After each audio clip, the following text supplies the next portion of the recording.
자, 매주 월요일은 증권부 기자와 함께 한 주간의 증시 이벤트, 증시 전망을 이야기해보는 시간이죠. 오늘은 증권부의 이소연 기자와 함께하겠습니다. 안녕하십니까? 안녕하세요. 네, 오늘 증시 상황부터 살펴볼까요? 네, 먼저 코스피 살펴보면요. 0.01% 하락 출발한 코스피는 오늘 전 거래일 대비 0.07% 하락한 2060.69에 장을 마쳤습니다. 외국인 매도세의 장중 2060선이 무너지면서 2150선에서 거래가 되기도 했었는데요. 마감을 앞두고 하락폭을 다시 줄여가면서 2160선을 겨우 유지했습니다. 코스닥의 경우 장중 상승세가 하락세로 반전을 했는데요. 0.23% 상승 출발했다가 마감할 때는 전 거래일 대비 0.12% 상승한 669.34로 거래를 마쳤습니다. 외국인과 개인의 순매수세가 기관의 순매도세를 뛰어넘으면서 상승으로 마감할 수 있었습니다. 네, 반년 만에 다시 찾았던 2160선이 무너질 뻔한 또 월요일 증시였는데 일단은 유지가 될지 이번 주 증시 전망을 좀 해봐야 될 것 같은데 국내 이슈부터 짚어볼까요? 네, 먼저 국내는 내일로 당장 다가온 국회 본회의를 주목해야 합니다. 네. 국회 본회의가 주목받는 이유는 이날 데이터 3법이 통과 여부가 결정되기 때문인데요. 개인정보보호법, 정보통신망법, 그리고 신용정보법 개정안을 일컫는 이 데이터 3법이 통과되는지 여부에 따라서 관련 업계에 활력이 부여될 수 있기 때문에 벌써부터 관련 종목들이 거론되고 있는 상황입니다. 별다른 합의가 없다면 오는 23일 0시를 기점으로 종료되는 한일 군사정보보호협정 지소미아도 주목을 해야 됩니다. 지소미아 종료 자체가 직접적인 영향을 주는 것은 아니지만 한일 관계 악화 등을 고려할 때 투자 심리에 악영향을 줘서 반등 기대감을 낮출 수 있기 때문입니다. 마지막으로는 외국인의 수급 동향 역시 국내 주가를 낮출 수 있는 요인이 되는데요. 다음 주인 27일 MSCI 지수 조정이 있으면서 한국의 비중이 줄어듭니다.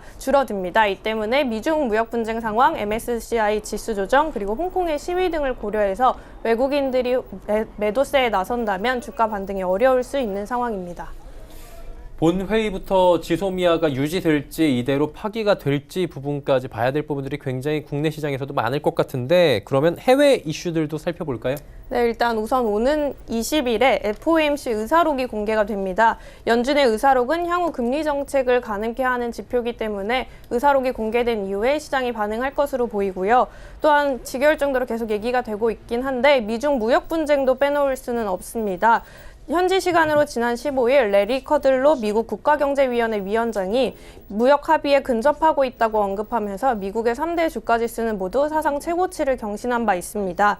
미중 무역 분쟁이 그동안 국내 증시에도 꾸준하게 악영향을 줬던 요인이기 때문에 미중 간 합의 여부에는 계속 관심을 둬야 할 것으로 보입니다.